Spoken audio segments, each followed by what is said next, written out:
Well, let's begin by queering up education. Sunserve holds back-to-school carnival at Queer Church in the shadow of Governor DeSantis. Something very unique happened this week, and it wasn't that students were getting ready for the first day of school.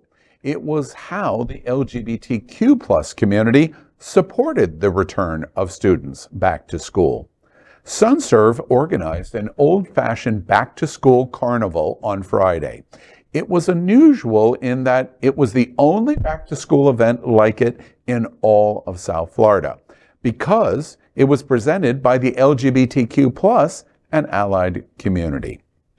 In an environment of Don't Say Gay and the attacks on gender and identity experiences in schools, the carnival was an incredibly positive event, attended by hundreds of children and their parents. Also unique was the carnival was held in the parking lot of Sunshine Cathedral, the world's largest progressive queer church. Organized by Sunserve's Development and Community Engagement Coordinator, Keith Premer, it was very clear the goal was to have LGBTQ+ community interaction with students and parents. John Marler, Sunserve's Director of Communications, added in the community message, quote, "The event promotes understanding, acceptance, and awareness," end quote. The carnival included engaging activities, lots of food, fun, amusement rides, free backpacks for all of the kids, and school supplies. Sunserve therapists and life coaches were available for what they described as life assistance, mental health care, education, and more. Most of the children present were preschool and elementary school age. What wasn't present was any of the politics that had become so commonplace with the intersection of LGBTQ+ and school children.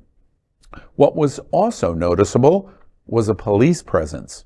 There were 3 Fort Lauderdale police cars on site, and officers did interact with the carnival participants, especially the children. We're happy to report there were no reported incidents. The event had many sponsors participating, including AHF, Hoff's House of Sweets, Papa John's Pizza, Sylvester Comprehensive Cancer Center, and many of Broward and South Florida's principal organizations. Well, it was interesting to me. I attended, had a really good time. It's been a long time since I interacted with that many children. It was strange. It felt strange. Why? Because in what I've watched over the last year and a half, 2 years, to have LGBT and a church, of a queer church like Sunserve, or Sunshine, Sunserve's delivery having a queer nod to back to school was strange for me. But in that strangeness, that went away pretty quickly. I thought, my goodness, the ingenuity and the creative thought behind this was really genius, because it interacted exactly what is the story that we should be telling, which is the story he and the radicals are telling is not true.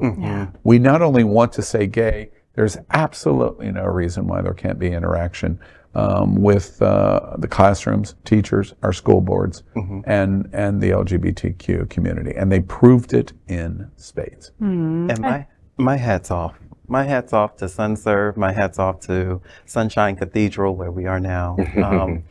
That's just so beautiful, and nobody else had the, I don't want to say the balls, but you did. But the gall to pull off something, because it's been in the back of my mind before school has come up, like, what can we do? What can we do? And I think all of us have sat with that question, like, what can we do for the kids? And what can we do in this climate? But in this political climate, it has scared us so much that, you know, there hasn't, as we've reported, this was the only one of its kind. Yeah. And it was so beautifully pulled off in a church parking lot. Isn't that beautiful? That's gorgeous. Look, and here's the thing, like, adults are effing up the world, okay? Adults are effing up the world. And these kids are dealing with adult issues that they should never have had to deal with, all right? Don't Say Gay threw them into the forefront of politics. Kids don't even vote, okay? And they've got to deal with all this crap. So the beautiful thing about this Sunserve event was that you let the kids be kids, right? And for an afternoon, they got to ride rides. I saw you guys on the little kid rides and eating cotton candy and Hoff's House of Sweets. I love you guys. You know, like, what a wonderful event to let the kids be kids, Al. Because today they had to go to freaking school and be dead named. And their teacher who was gay was not allowed to put a picture of the family up. And that's the reality of going to school and being bullied and being targeted because you're LGBTQ+. But for an afternoon, the parent didn't have to worry about that, and the kid got to be a kid. Yeah. And school supplies. It was interesting. Hoffman's Chocolates, based in Palm Beach, they had this van, and Sunserve had arranged of asking them to participate. And they came in, and the carnival had been going on for about 30 minutes or so. And that van came into the parking lot and people started clapping. They knew what Hoffman's meant in terms of both ice cream and chocolates. You know, another interesting moment for me there, I was with John Hayden from out South Florida. He was covering it also. What was interesting is I felt uncomfortable taking pictures. And I felt uncomfortable because they were parents with multiples of children, and they had their children with them. And I would politely say, may I take a picture? And I ask 100% of the time, and you know me, Faye, I don't do that. I just take the picture. But in that instance, I did. Not one single parent said anything negative, of course, and embraced taking pictures for the event. Your point is true. The issue that we've watched for the last 2 years is created by a radical minority, and they've been successful in selling the message. And I congratulate especially Sunserve and this community events coordinator and John Marler and Tony Lima. I congratulate Sunserve because it is the absolute best way to fight the hate of radical minority. Congratulations to them. Now if we can just come up with a few more genius ideas. We are Queer News Tonight, the world's first and only live daily LGBTQ+ evening news show, brought to you from Happening Out Television Network. We operate in the same model of PBS and NPR, but for the LGBTQ+ community. We educate, inform, and entertain by supporting the 10 pillars of our LGBTQ+ community, with more than 100,000 a week watching us on Roku, Apple Television, and other channels.